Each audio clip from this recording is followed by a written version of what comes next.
Well, a former entertainer has been gunned down after an early morning shooting at a bar in the city. Dead is Patrick Weeks, alias Fat Man, 47 years, of President Kennedy Drive, St. Michael. The shooting took place just after 2 this morning at Lundy's Bar, Wharton Gap, St. Michael. Fat Man was well known in dub circles in the 80s and later teamed up with Biggie Irie and the Mighty Whitey for the popular soca tune 1,000 Pounds of Blubber. Weeks was a patron at the bar when some men arrived and fired a number of shots, causing patrons to scatter. He died on the scene. 2 other people suffered non-life-threatening gunshot injuries and were taken to the Queen Elizabeth Hospital. Investigations are continuing. Well, only a few months ago, Barbados was told to be on the lookout for ATM fraud, and now lawmen are investigating a matter involving ATM tampering. Police Public Relations Officer Inspector David Welch tells CBC News that they responded to suspicious activity at a bank in the Wilde St. Michael area on Saturday. It was then realized that 2 ATMs were tampered with. Police say the cameras were obscured by tape being placed over them. 2 people are in police custody assisting them with their investigations. And lawmen continued their investigations into an incident in the Ivy St. Michael over the weekend. Police say they first responded to a call of a gunshot and a house damaged as a result. Investigations later confirmed that a window of a house in the back Ivy was damaged by a bullet on Saturday night. Well, the following morning, lawmen were back in the area after responding to a bottle and rock throwing incident in the morning. Now, later on Sunday evening, the dispute flared up again and police had to maintain a presence in the Ivy area. Lawmen are still trying to determine what led to the incident. In other news now, Minister of Industry Donville Innes believes Barbados' economy would have taken a nosedive if not for the unpopular decisions taken by former Prime Minister Sir Lloyd Erskine Sandiford in the early 1990s. Mr. Innes said it took guts to implement those measures back then. He says Barbados' economy would have been worse off today. While addressing a St. James Central Branch meeting, the industry minister took a jab at the opposition Barbados Labour Party, saying it has been the least productive party. He says the BLP has never managed the economy in tough times. So we give Arthur and the Barbados Labour Party a good wicket to bat on. Thanks to the Democratic Labour Party, Prime Minister Arthur and his team were able to provide a lot of the goods and services to society because we took the right decisions we took. And I guess Barbadians, knowing in 2007-8 the way the world was going, said, well, look, let us turn back to the Democratic Labour Party. Mr. Innes then defended the record of the DLP and said it's not true to say that the ruling party has shifted away from the platform laid by its forefathers. According to him, the DLP has contributed more to the social, political and economic development of Barbados than the BLP. And sometimes we need to remind ourselves of what our forefathers fought for, what they fought against, the foundation that they laid, and the responsibility of us, to whom the baton has been passed, to continue to fight on behalf of this great institution. And I say that in all seriousness because sometimes we don't hear enough about the Democratic Labour Party. I don't hear enough about the Democratic Labour Party in a very positive light. Less than half of domestic violence cases in Barbados are reported to police. This was revealed in a study conducted in Barbados 3 years ago. The statistics were read by Chairman of the SAVE Foundation, Liesl Daisley, during a meeting of the Barbados Labour Party's Christchurch West branch over the weekend. Ms. Daisley said, based on the figures, 1 in every 4 women in Barbados will be abused at some stage in their lives, which is a worrying statistic. Only 30% of cases of domestic violence and 35% of victims stop police investigations.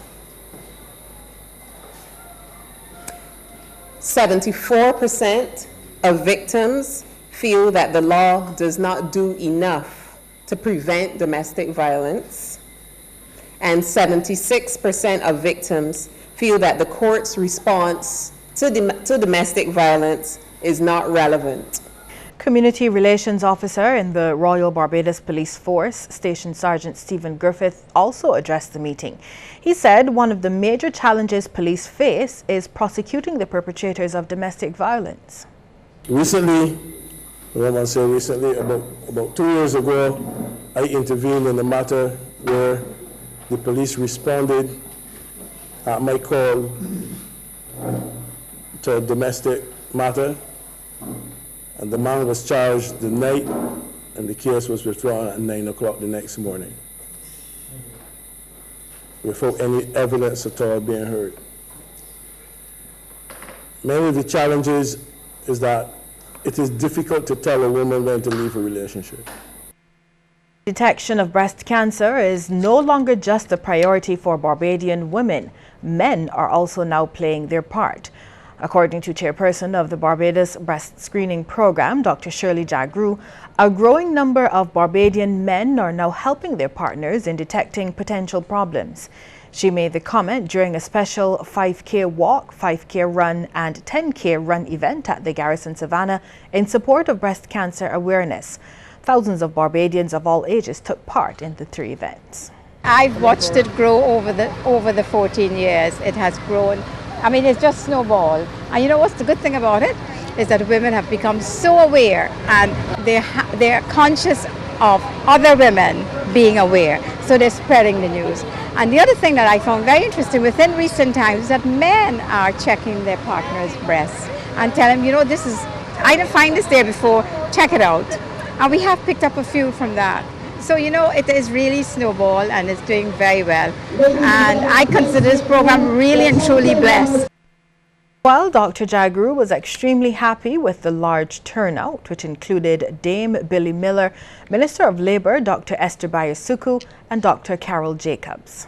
We had just a breast screening program walk, annual walk, and this would have been our 14th year. And then we thought, instead of just having our walk, let's join together with other organizations that are involved in breast cancer, such as CIBC, Little Pink Gift and Bosom Pals, and have a national walk. And I'm really excited about the number of people who are here.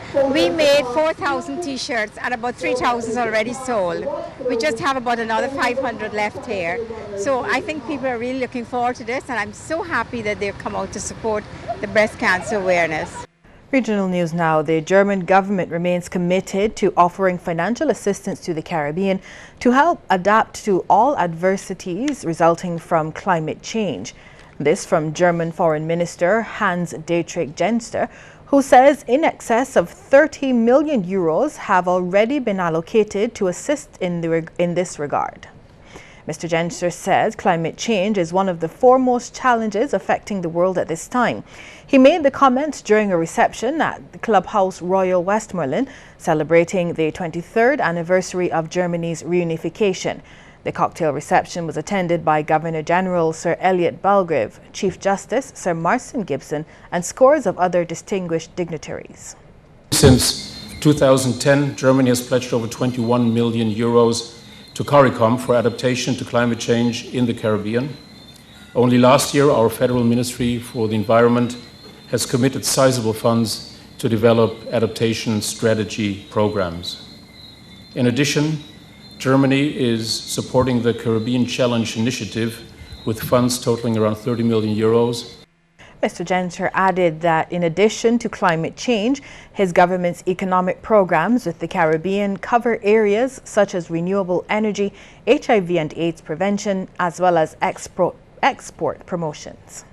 Since 2003, Germany has also supported the Caribbean Renewable Energy Development Program, CREDEP. And in 2010, before we had invested 7.5 million, we had another 4.5 million now to support institutional structures, the promotion of renewable energy and energy efficiency in the Caribbean. And I must say, we have 3 experts who work out of St. Lucia with CREDEP, and they are the best ambassadors that we could think of, because they are traveling around the whole region, and they are talking to the different governments, to companies, and they're doing an absolutely great job. Barbados Minister of Foreign Affairs has told officials that entrepreneurship and business development are essential features to assist in stimulating the economy in the current challenging economic climate. Senator Maxine McLean's remarks came during the recent opening of GAIA-Expo in Guyana. According to her, such initiatives provide the platform for both local and foreign businesses to increase their competitiveness and efficiency and foster growth. Senator McLean noted that GAIA-Expo is an ideal mechanism for indigenous businesses to showcase their products and services, given the wealth of natural resources and the innovativeness of the Guyanese population. She compared it to BMEX, which takes place annually in Barbados. Guyana is receiving assistance from Barbados in setting up its own sheep breeding farm. It's all in an effort to enhance the production of mutton in the CARICOM state. Guyana's Agriculture Minister, Dr. Leslie Ramsamy, said the assistance had been formalized during a meeting of the Guyana-Barbados Joint Economic, Technical and Cultural Commission last week. He was speaking during a seminar on the small ruminants industry, held as one of several activities comprising the 12th Annual Caribbean Week of Agriculture. Dr. Ramsamy said his country wants to improve its stock, and Barbados is an excellent source for technical advice on sheep breeding. The Ministers of Agriculture for Barbados and Guyana are to meet this week to work out details for establishing the farm.